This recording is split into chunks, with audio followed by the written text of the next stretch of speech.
రాజధాని నిర్మాణానికి రైతులు స్వచ్ఛందంగా ముందుకొచ్చారని సీఎం చంద్రబాబు అన్నారు. 34,000 ఎకరాలు ఇచ్చిన రైతులకు మనస్ఫూర్తిగా ధన్యవాదాలు తెలిపారు. అమరావతిలో 15 బ్యాంకులకు ప్రభుత్వ రంగ సంస్థల ప్రధాన కార్యాలయాల నిర్మాణానికి కేంద్ర ఆర్థిక మంత్రి నిర్మలా సీతారామన్ శంకుస్థాపన చేశారు. ప్రపంచంలోనే స్ఫూర్తిదాయక ల్యాండ్ పూలింగ్ జరిగిన ఏకైక ప్రాంతం అమరావతి అని అన్నారు. ఇక ప్రధాని మోదీ పునఃప్రారంభించిన రాజధాని పనులు 2028 మార్చి నాటికి పూర్తయ్యేలా చర్యలు తీసుకుంటున్నామని సీఎం స్పష్టం చేశారు. అమరావతి పనులు వేగంగా జరగడానికి ముఖ్య కారణం కేంద్ర మంత్రి నిర్మలా సీతారామన్ అని సీఎం చంద్రబాబు అన్నారు. రాజధాని నిర్మాణానికి మాకంటే వేగంగా 15,000 కోట్ల నిధులిచ్చారని తెలిపారు. 1,334 కోట్లతో వివిధ బ్యాంకులు, బీమా సంస్థల భవనాలకు శంకుస్థాపనలు జరిగాయని, ఒకే చోట అన్ని కార్యాలయాలు ఏర్పాటు చేయడం ముఖ్యమైన అంశమన్నారు. దీనివల్ల 6,576 మందికి ఉపాధి అవకాశాలు వస్తాయన్నారు. నిర్మలా సీతారామన్ చాలా త్వరగా నిర్ణయాలు తీసుకుంటారని చెప్పారు. జీఎస్టీ సంస్కరణలు గేమ్ చేంజర్ గా మారాయన్నారు. సూపర్ జీఎస్టీ సంస్కరణలతో ఆర్థిక వృద్ధి జరిగేందుకు సీతారామన్ ఎంతో కృషి చేశారని సీఎం తెలిపారు. రాష్ట్ర అభివృద్ధికి కేంద్రం ఎంతగానో సహకరిస్తోందని AP deputy CM Pawan Kalyan అన్నారు. కూటమి ప్రభుత్వం జవాబుదారీతనంతో పనిచేస్తుందని అన్నారు.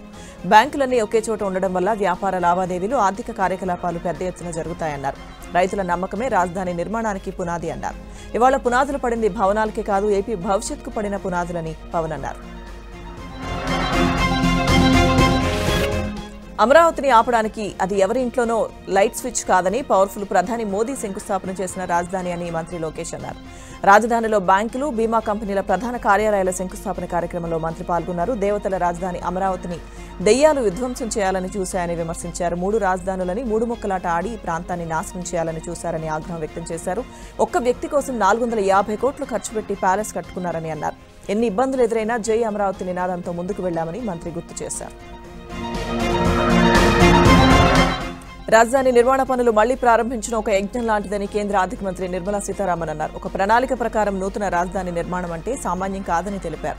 అమరావతిలో 15 బ్యాంకులు, బీమా సంస్థల ప్రధాన కార్యాలయాల నిర్మాణాలకు మంత్రి శంకుస్థాపన చేశారు. ఒకే చోట ప్రభుత్వ రంగ బ్యాంకులు, బీమా కంపెనీలు ఉండడం చాలా అరుదని అన్నారు. భవిష్యత్తులో రాజధాని నిర్మాణం అంటే అమరావతిని స్ఫూర్తిగా తీసుకుంటారని చెప్పారు. రాజధాని నిర్మాణానికి భూములు ఇచ్చి రైతులు పెద్ద త్యాగం చేశారని, అలాంటి వారికి సమస్యలు రాకుండా సేవలందించడం బ్యాంకుల ప్రథమ బాధ్యతని అన్నారు. అమరావతి నిర్మాణాన్ని భుజాలపై మోస్తున్న సీఎంను చూసి అంతా గర్వపడాలని నిర్మల అన్నారు. రాజధానిలో అంతర్జాతీయ ప్రమాణాలతో కాస్మోస్ ప్లానెటోరియం నిర్మాణానికి అవగాహన ఒప్పందం కుదిరింది. కేంద్ర ఆర్థిక మంత్రి నిర్మలా సీతారామన్, సీఎం చంద్రబాబు సమక్షంలో APCRDA, Indian institute of astrophysics MoU మార్చుకున్నారు. ఏపీ జలవనరుల శాఖ మంత్రి నిమ్మల రామానాయుడుతో కర్ణాటక మైనర్ ఇరిగేషన్ మంత్రి ఎన్ఎస్ బోసరాజు భేటీ అయ్యారు. పలు అంతరాష్ట్ర జలవనరుల అంశాలపై ఇరు రాష్ట్రాల మంత్రులు చర్చించారు. తుంగభద్ర డ్యాంకు కొత్త గేట్ల ఏర్పాటుకు ఏపీ ప్రభుత్వం బడ్జెట్లో 54 కోట్లు కేటాయించామని మంత్రి నిమ్మల తెలిపారు. ఇప్పటికే 20 కోట్లు విడుదల చేసి గేట్ల నిర్మాణ పనులు వేగవంతం చేశామన్నారు. మంత్రుల భేటీలో ఇరు రాష్ట్రాల ఇరిగేషన్ ఉన్నతాధికారులు పాల్గొన్నారు. విశాఖలో శాశ్వత జోనల్ కార్యాలయం మార్చి 2027 నాటికి పూర్తవుతుందని ఎంపీ శ్రీభరత్ అన్నారు. సాధ్యమైనంత త్వరగా నోటిఫికేషన్ వస్తే హెచ్ఓడీలు, ఆఫీసర్లు ఇక్కడికి వస్తారని తెలిపారు. త్వరలో తాత్కాలిక కార్యాలయం ప్రారంభోత్సవానికి సీఎం చంద్రబాబును ఆహ్వానిస్తామన్నారు. సౌత్ కోస్ట్ రైల్వే జోన్కు సాంకేతిక పరంగా ఎటువంటి ఇబ్బందులు లేకుండా చర్యలు తీసుకుంటున్నారని శ్రీభరత్ తెలిపారు. విశాఖ రైల్వే స్టేషన్ అభివృద్ధికి మరో 300 కోట్ల ప్రతిపాదన అప్రూవల్ స్టేజ్లో ఉందని చెప్పారు. రైల్వే అధికారులతో railway zone, Visakha railway station అభివృద్ధి పనులపై ఎంపీ శ్రీభరత్ సమీక్ష నిర్వహించారు. అభయహస్తం నిధులను జగన్మోహన్ రెడ్డి దుర్వినియోగం చేశాడని మంత్రి గొట్టిపాటి రవికుమార్ అన్నారు. బాపట్ల జిల్లా కొరసపాడు మండలం పి గుడిపాడు గ్రామంలో మంత్రి గొట్టిపాటి పర్యటించారు. జాతీయ రహదారి నుండి పి గుడిపాడు గ్రామానికి 1,20,00,000 వ్యయంతో నిర్మించిన తార్ రోడ్డు, సీసీ రోడ్లను మంత్రి ప్రారంభించారు. అనంతరం మండల స్థాయి అధికారులతో సమీక్షా సమావేశం నిర్వహించారు. మండలంలో అన్నదాత సుఖీభావ ద్వారా డబ్బులు జమకాని రైతులను గుర్తించి వారికి నగదు జమ చేయాలని ఆదేశించారు. 2,000 కోట్లకు పైగా అభయహస్తం నిధులను పక్కదారికి మళ్లించిన జగన్ మహిళలను మోసం చేశాడని విమర్శించారు.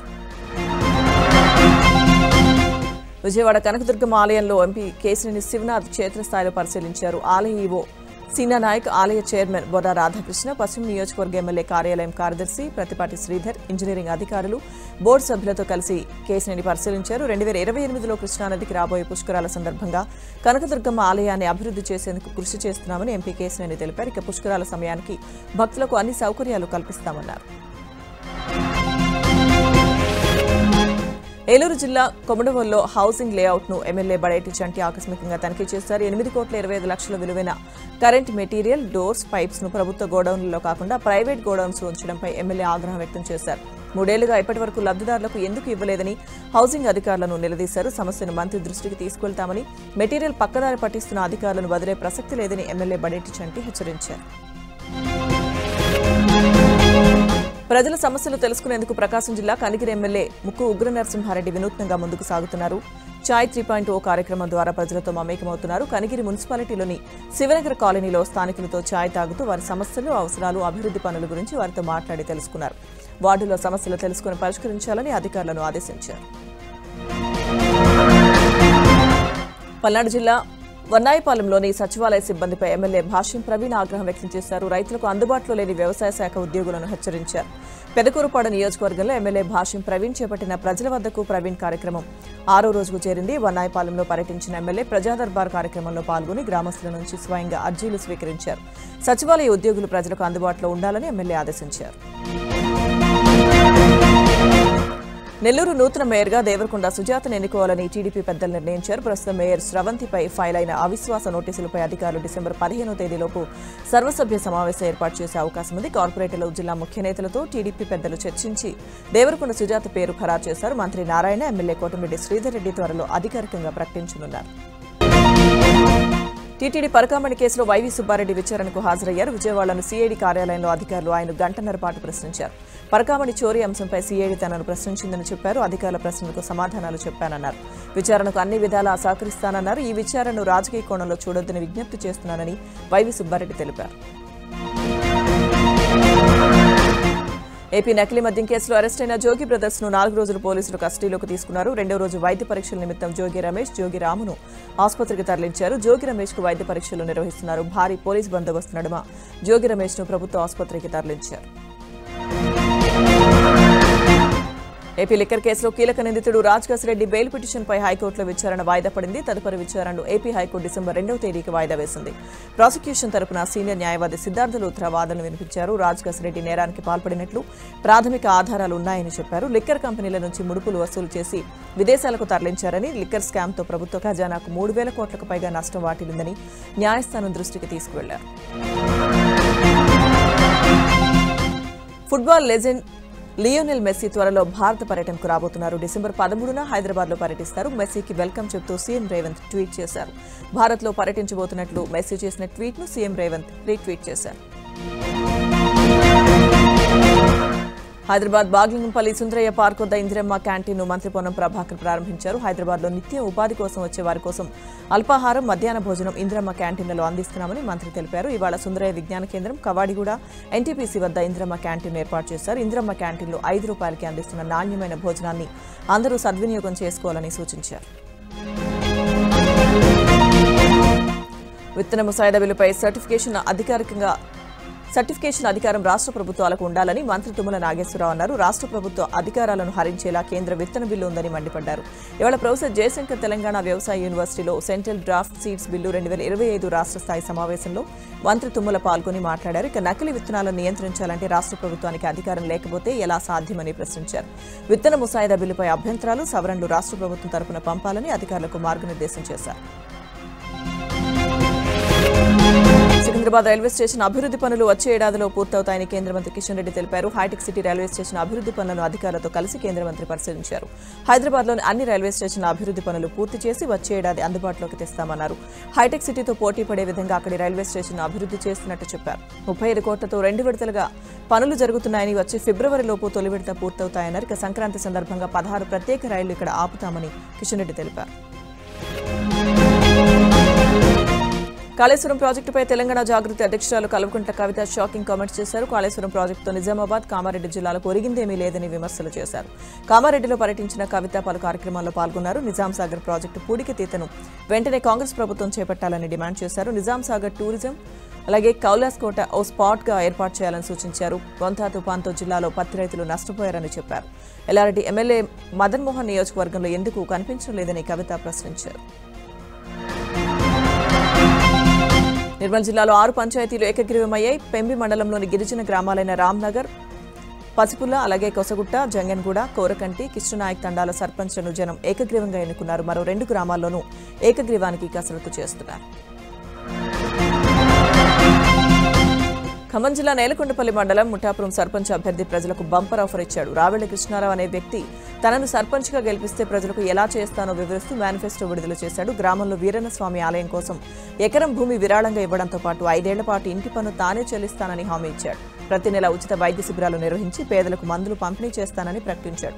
అలాగే ప్రతి తరగతి నుంచి బాగా చదివే 2 విద్యార్థులకు ఏటా 2000 చొప్పున స్కాలర్షిప్ ఇస్తానని మేనిఫెస్టోలో చెప్పుకొచ్చాడు. సిరిసిల్ల జిల్లా వేములవాడలో మాజీ పీపుల్స్ వార్ దళం నాయకుడు మల్లెపు నర్సయ్య దారుణ హత్యకు గురయ్యాడు. నర్సయ్య పీపుల్స్ వార్ దళం నాయకుడిగా పనిచేస్తున్న రోజుల్లో పెద్దన్న అనే వ్యక్తిని ఇన్ఫార్మర్ అనే నెపంతో హత్య చేశాడు. ఇటీవల ఒక ఇంటర్వ్యూలో నర్సయ్య ఈ సంఘటన గురించి చెప్పగా ఇంటర్వ్యూ చూసిన పెద్దన్న కుమారుడు నర్సయ్యపై కక్ష పెంచుకున్నాడు. ఇంటర్వ్యూ చేస్తానని పిలిచి నర్సయ్యను బండరాయితో కొట్టి హత్య చేశాడు. అనంతరం పోలీసుల ముందు నిందితుడు లొంగిపోయాడు. బతికుండగానే భార్యకు డెత్ సర్టిఫికెట్ పంపాడు ఓ భర్త. కడప జిల్లా దూలంవారిపల్లెలో జరిగిన ఈ ఘటన ఆశ్చర్యానికి గురిచేసింది. ఆదిలక్ష్మి మారుతిరాజు దంపతులకు 18 ఏళ్ల క్రితం వివాహం జరిగింది. వీరికి 3 మగపిల్లలు కూడా ఉన్నారు. అయితే భర్త మారుతిరాజు రోజు మద్యం తాగి వేధిస్తుండడంతో 15 రోజుల క్రితం భార్య పుట్టింటికి వెళ్ళింది. తనను పిల్లలను వదిలి వెళ్లి 2 వారాలైన భార్య రాకపోవడంతో భర్త మారుతిరాజు భార్య ఆదిలక్ష్మి చనిపోయినట్లుగా డెత్ సర్టిఫికెట్ సృష్టించి దానిని భార్యకి పంపించాడు. దీంతో భార్య పోలీసులకు ఫిర్యాదు చేసింది. కాకినాడ జిల్లా పిఠాపురం మున్సిపాలిటీలో నిధుల దుర్వినియోగానికి పాల్పడిన 5 ఉద్యోగులపై ప్రభుత్వం వేటు వేసింది. వైసీపీ ప్రభుత్వ హయాంలో 2019, 2020లో 55 పనుల నిర్వహణకు 7.73 కోట్ల నిధులు విడుదలయ్యాయి. 36 పనుల్లో 28 పనులకు 3 కోట్ల 19 లక్షలు ఖర్చు చేశారు. అయితే పలు పనులు పూర్తి చేయకుండానే కాంట్రాక్టర్లకు బిల్లులు చెల్లించేయడం, నాణ్యతా ప్రమాణాలు పాటించలేదని అప్పట్లో ఆరోపణలు వెల్లువెత్తాయి. కోట్లలో నిధులు దుర్వినియోగం అయ్యాయన్న విజిలెన్స్ రిపోర్టు ఆధారంగా ఏఈలు వంశీ అభిషేక్, అలాగే రత్నవల్లి, డిఈ భవానీ శంకర్, ఎంటీ హుసేన్, అలాగే పబ్లిక్ హెల్త్ ఈ నరసింహరావులపై ప్రభుత్వం వేటు వేసింది. పశ్చిమ గోదావరి జిల్లా భీమవరంలో మెగా జాబ్ మేళా జరగనుంది. ఎస్ఆర్కేఆర్ ఇంజనీరింగ్ కళాశాలలో నిర్వహిస్తున్న ప్లేస్మెంట్ డ్రైవ్ లో యువతీ యువకులు వివిధ రంగాల్లో ఉద్యోగ అవకాశాలు ఉంటాయి. ఇక ఈ జాబ్ మేళాలో 30కు పైగా కంపెనీలు పాల్గొని 3000 ఉద్యోగ అవకాశాలు కల్పించనున్నారు. ఈ అద్భుతమైన అవకాశాన్ని యువతీ యువకులు వినియోగించుకోవాలని AP deputy speaker Raghuramakrishnaraju, collector Nagarani పిలుపునిచ్చారు. విజయవాడలో వైసీపీ లీగల్ సెల్ న్యాయవాది వెంకటేష్ శర్మపై కేసు నమోదైంది. విడాకుల కేసు మాట్లాడేందుకు వెళ్లిన తనతో వెంకటేష్ శర్మ అసభ్యంగా ప్రవర్తించారంటూ పార్వతి అనే మహిళ ఫిర్యాదు చేసింది. ఆమె ఇచ్చిన ఫిర్యాదుతో న్యాయవాది వెంకటేష్ శర్మపై మాచవరం పోలీసులు కేసు నమోదు చేశారు. మరోవైపు వెంకటేష్ పై గతంలో వచ్చిన ఫిర్యాదులపై కూడా పోలీసులు దర్యాప్తు చేస్తున్నారు. గతంలో క్లబ్బుల్లో మహిళలతో అసభ్యంగా ప్రవర్తిస్తూ డబ్బు కట్టలు పెట్టుకుని కరెన్సీ విసిరేస్తున్న వీడియోలు కూడా వైరల్ అవుతున్నాయి. జయశంకర్ భూపాలపల్లి జిల్లాలోని ఓపెన్ కాస్ట్ 2వ గన్ వద్ద భూ నిర్వాసితులు రాస్తారోకో నిర్వహించారు. తమకు నష్టపరిహారం కల్పించి R&R ప్యాకేజ్ ఇవ్వాలని డిమాండ్ చేశారు. సింగరేణి సంస్థ తమకు తగిన నష్టపరిహారం ఇవ్వడంతో పాటు పునరావాసం, పునర్నిర్మాణ ప్యాకేజ్ అమలు చేయాలని కోరారు. నష్టపరిహారం ఇచ్చేంత వరకు ఓపెన్ కాస్ట్ కార్యకలాపాలను ముందుకు సాగనివ్వబోమని భూ నిర్వాసిత గ్రామస్తులు హెచ్చరించారు. భూ నిర్వాసితుల ఆందోళనతో గని వద్ద పనులు నిలిచిపోయాయి. పోలీసులు, సింగరేణి అధికారులు అక్కడికి చేరుకుని సమస్యల పరిష్కారానికి కృషి చేస్తామని హామీ ఇవ్వడంతో పరిస్థితి అదుపులోకి వచ్చింది. నంద్యాల జిల్లా కార్యదర్శి రామచంద్రుడు ఆధ్వర్యంలో నంద్యాల పత్తి కొనుగోలు కేంద్రం వద్ద రైతులు ఆందోళన నిర్వహించారు. రాత్రి పగలు కొనుగోలు కేంద్రం దగ్గర పడిగాపులు కాసిన కొనుగోలు చేయడం లేదని రైతులు ఆందోళన చేశారు. సరుకు నాణ్యత లేదంటూ రైతులు తీసుకొచ్చిన పంటను రిజెక్ట్ చేస్తున్న సీసీఐ అధికారులను పత్తి రైతులు నిలదీశారు. తమ పంటను కొనుగోలు చేయకపోతే ఆత్మహత్య చేసుకుంటామని రైతులు ఆవేదన వ్యక్తం చేస్తున్నారు. కొమరం భీం జిల్లా కౌటాల మండల కేంద్రంలోని జిల్లా పరిషత్ పాఠశాల విద్యార్థులు ఆందోళన చేపట్టారు. ఉడికి ఉడకని అన్నం, నాణ్యత లేని నీళ్ల చారతో మధ్యాహ్న భోజనం వడ్డించారని, ప్రతిరోజు ఇదే జరుగుతుంది అంటూ విద్యార్థులు రోడ్డుపై ధర్నా చేశారు. మెనూ ప్రకారం భోజనం ఏ రోజు వండలేదని, నాణ్యత లేని భోజనం వడ్డిస్తున్నారని విద్యార్థులు ఆవేదన వ్యక్తం చేశారు. వెంటనే అధికారులు స్పందించి మెనూ ప్రకారం భోజనం అందించాలని, ప్రధాన ఉపాధ్యాయుడిపై చర్యలు తీసుకోవాలని డిమాండ్ చేశారు. నాగర్ కర్నూలు జిల్లా కల్వకుర్తికి చెందిన వచ్చు సుగుణమ్మ, ఎల్లయ్య దంపతులు మౌన పోరాటం చేస్తున్నారు. వెల్దండ మండల పరిధిలోని కోట శివారులో ఉన్న 5.5 ఎకరాల భూమిని 1991లో సంపలి యాదమ్మ అనే మహిళ నుంచి కొనుగోలు చేశారు. అయితే వీరి పొలానికి ఆనుకుని ఉన్న 2 వ్యక్తులు తమ పొలానికి చెందిన సరిహద్దులు చెరిపేస్తూ 2009 నుంచి ఇప్పటి వరకు 2 ఎకరాల భూమిని ఆక్రమించుకుంటూ వస్తున్నారని వృద్ధ దంపతులు ఆవేదన వ్యక్తం చేస్తున్నారు. అక్రమార్కుల నుంచి తమ పొలాన్ని తమకిప్పించాలని, లేని పక్షంలో తమకు చావే శరణ్యమంటూ పెట్రోల్ బాటిల్తో వారు నిరసన వ్యక్తం చేశారు. కర్నూలు జిల్లా ఆదోనిని జిల్లాగా ఏర్పాటు చేయాలని డిమాండ్ చేస్తూ జేఏసీ నాయకులు, ప్రజలు బీజేపీ ఎమ్మెల్యే పాదసారథి క్యాంప్ ఆఫీసును ముట్టడించారు. కార్యాలయానికి వెళ్తున్న ఎమ్మెల్యేను అడ్డుకున్నారు. ఆదోని జిల్లా ఏర్పాటులో నిర్లక్ష్యం కారణంగానే ఆదోని జిల్లా కాలేదని ఆగ్రహం వ్యక్తం చేశారు. ఉద్యమకారులకు సమాధానం చెప్పలేక ఎమ్మెల్యే అక్కడి నుంచి వెళ్లిపోయారు. మరోవైపు జిల్లా కోసం విద్యార్థులు రోడ్డెక్కారు. ఎమ్మిగనూరులో భారీ ర్యాలీ నిర్వహించారు. కాకినాడ జిల్లా ఉప్పాడ స్కూల్కు విద్యార్థి తండ్రి తాళం వేశారు. తన కొడుకును తోటి విద్యార్థులు ఆట పట్టించారంటూ కోపంతో ఊగిపోయాడు. 10వ తరగతి విద్యార్థి 6వ తరగతి చదువుతున్న మరో విద్యార్థిని క్లాస్ రూమ్కి వెళ్లి ఆట పట్టించాడు. దీంతో ఆ విద్యార్థి ఏడుస్తూ వెళ్లి విషయాన్ని తండ్రికి చెప్పాడు. దీంతో కోపంతో ఆ తండ్రి వీరంగా సృష్టించాడు. ఆ తర్వాత గేటుకు తాళం వేసి ఇంటికి వెళ్లిపోయాడు. టీచర్లు పోలీసులకు ఫోన్ చేయడంతో వారు వచ్చి గేటుకు వేసిన తాళం తీసి విద్యార్థి తండ్రికి క్లాస్ పీకారు. కడప జిల్లా ప్రొద్దుటూరులోని వసంతపేట మున్సిపల్ హైస్కూల్లో కలుషిత ఆహారం తిని పలువురు విద్యార్థులు తీవ్ర అస్వస్థతకు లోనయ్యారు. 10 మంది విద్యార్థులు వాంతులు, కడుపు నొప్పితో ఇబ్బంది పడుతుండటంతో పాఠశాల ఉపాధ్యాయులు వారిని ఆసుపత్రికి తరలించారు. మధ్యాహ్న భోజనంలో అన్నం, పప్పు తిన్నారు. పప్పు దుర్వాసన రావడంతో విద్యార్థులు ఉపాధ్యాయుల దృష్టికి తీసుకెళ్లారు. పరిశీలించిన ఉపాధ్యాయులు మిగతా విద్యార్థులను భోజనం తినకుండా ఆపారు. అయితే అప్పటికే కొంతమంది విద్యార్థులు తినడంతో అస్వస్థతకు లోనయ్యారు. దీంతో వారిని ఆసుపత్రికి తరలించి చికిత్స అందిస్తున్నారు.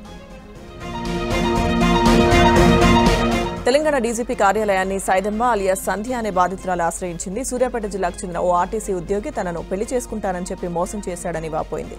తనకు న్యాయం చేయాలంటూ డీజీపీ కార్యాలయంలో బాధితురాలు ఫిర్యాదు చేసింది.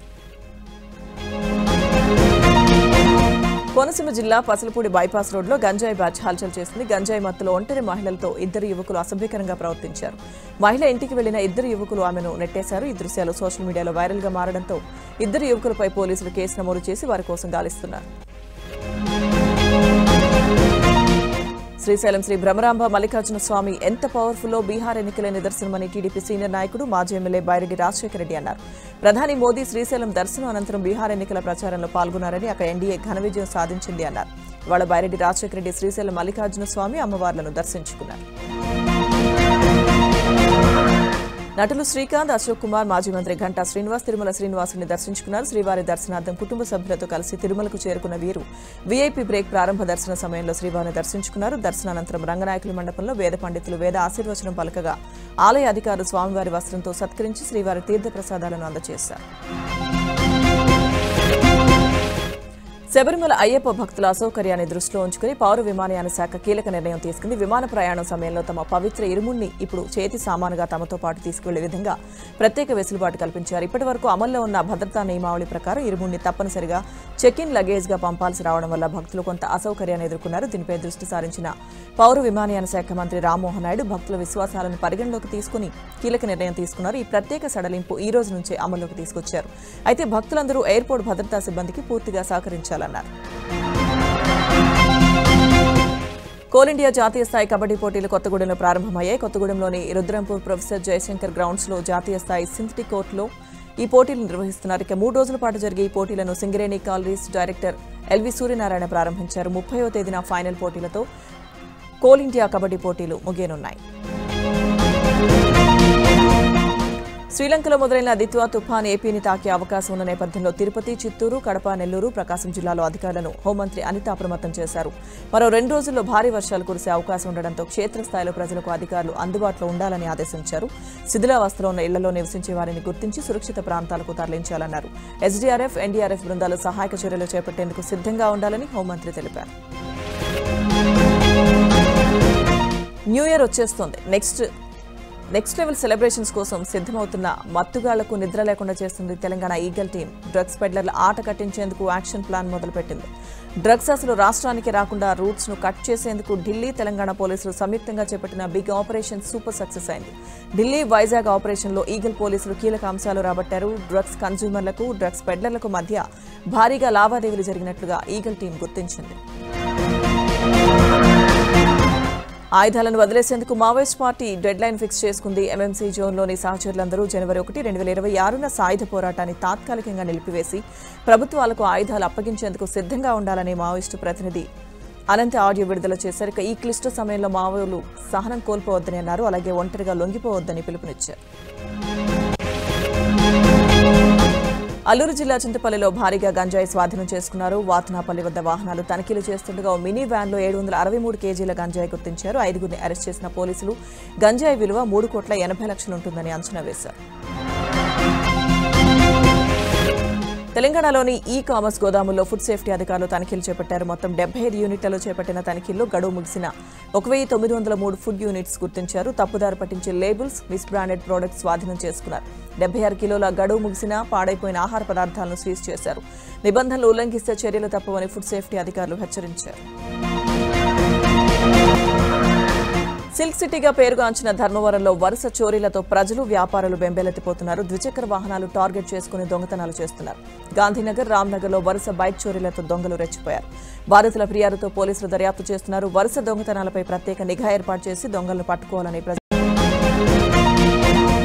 భారత సుదర్శన చక్రం శత్రువులను నాశనం చేస్తుందని ప్రధాని మోదీ అన్నారు. కర్ణాటకలో పర్యటిస్తున్న ప్రధాని ఉడిపిలోని శ్రీకృష్ణ మఠాన్ని సందర్శించారు. ఈ సందర్భంగా లక్షకంఠ భగవద్గీత పఠనంలో పాల్గొని గీతా పారాయణ చేశారు. గతంలో ఉగ్రదాడులు జరిగినప్పుడు అప్పటి ప్రభుత్వాలు ఏమీ చేయకుండా మౌనంగా ఉండిపోయాయని ఆరోపించారు. శ్రీకృష్ణుడి స్ఫూర్తితో దేశానికి సుదర్శన చక్ర భద్రతా కవచాన్ని ఏర్పాటు చేశామన్నారు. ఢిల్లీలో పెరుగుతున్న వాయు కాలుష్యంపై కాంగ్రెస్ అధ్యక్షుడు రాహుల్ గాంధీ కీలక వ్యాఖ్యలు చేశారు. తమ బిడ్డలు విషపూరిత గాలులు పీలుస్తున్నారని, ప్రతి తల్లి ఆవేదన వ్యక్తం చేస్తుందని రాహుల్ గాంధీ అన్నారు. కళ్ల ముందే పిల్లలు ఊపిరాడకుండా ఇబ్బంది పడుతున్నా ఎందుకు మౌనంగా ఉన్నారని ప్రధాని మోదీని రాహుల్ ప్రశ్నించారు. పొల్యూషన్పై ఆందోళన వ్యక్తం చేస్తూ ట్విట్టర్లో వీడియో పెట్టారు. వాయు కాలుష్యం నియంత్రణకు వెంటనే తగిన చర్యలు తీసుకోవాలని రాహుల్ డిమాండ్ చేశారు.